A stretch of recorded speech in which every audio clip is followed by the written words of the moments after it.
हुजूर से पूछा गया, या रसूल अल्लाह सल्लल्लाहु अलैहि वसल्लम, मर्द पर सबसे ज्यादा हक किसका है? फरमाया उसकी अम्मा का। ये नहीं फरमाया अम्मा और बीवी का। कहते जी मैंने बराबर बराबर लेके चलना। बराबर है ही नहीं तो तू कैसे बराबर लेके चलेगा? है ही नहीं बराबर।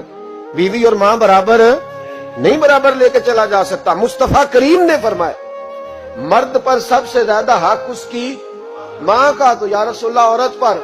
फरमाया उसके खामद का। उसके लिए खाना काबा तू है और तेरे लिए खाना काबा तेरी माँ है। अब यहां माहौल ये बन गया कि बराबर। पहले 2, 4, 5 दफा बीवी से चुगलियां सुन लेते हैं अम्मा की, बल्कि कई तो इतने बेवकूफ हैं, सपोर्टर भी होते हैं माँ बाप की गिबतों में। कहते हैं नहीं मम्मी आखांगा अम्मा नू, गल ठीक है तेरी जो तू भी करनी सही है बात, अब्बा जी ऐसे ही करते, मैं करूंगा बात। अब तो वो शुरू हो गई। अब तू कहेगा दरवाजा बंद हो, तो ये दरवाजा बंद हो सकता? उसे बताओ बैतुल्लाह की तरफ पैर नहीं किए जा सकते। और बीवी भी याद रखे, अगर आज वो किसी के बेटे के बारे में बात कर रही है तो बेटा इसका भी ब्याह जाएगा।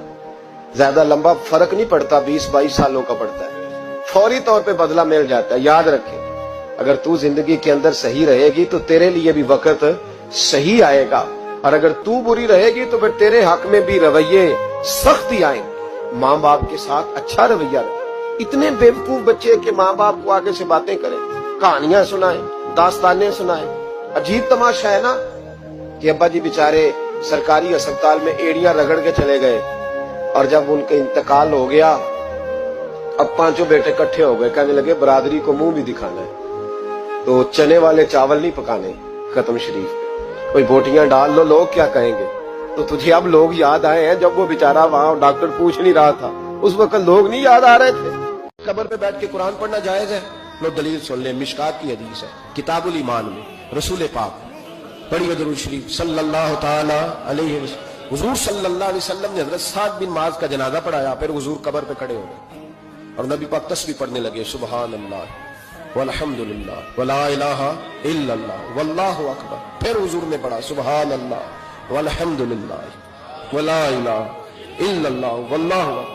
हजरत अनस बिन मालिक कहते हैं हुजूर के चेहरे का अचानक रंग बदला, आंखों में आंसू आए। हुजूर ने जोर से पढ़ना शुरू कर दिया सुभान अल्लाह वल्हम्दुलिल्लाह वला इलाहा इल्लल्लाह वल्लाहु अकबर। कहते हुजूर ने जोर से पढ़ा, आहिस्ता आहिस्ता महबूब के चेहरे पे खुशी आने लगी। जब हुजूर फारिग हो गए, दुआ मांगी, निकलने लगे तो अर्ज की या रसूलल्लाह ये क्या था? हुजूर फरमाने लगे तुम्हारे भाई की कब्र तंग हो गई, मैंने तस्बीह पढ़ी है तो अल्लाह ने उसकी कब्र को कुशादा कर दिया है, अल्लाह ने उसकी कब्र को। तो फिर इसका मतलब है कब्रों पे खड़े हो के तिलावत करना, इबादत करना, उनके लिए कोई तस्बीहात पढ़ना, ये नबी पाक की सुन्नत है।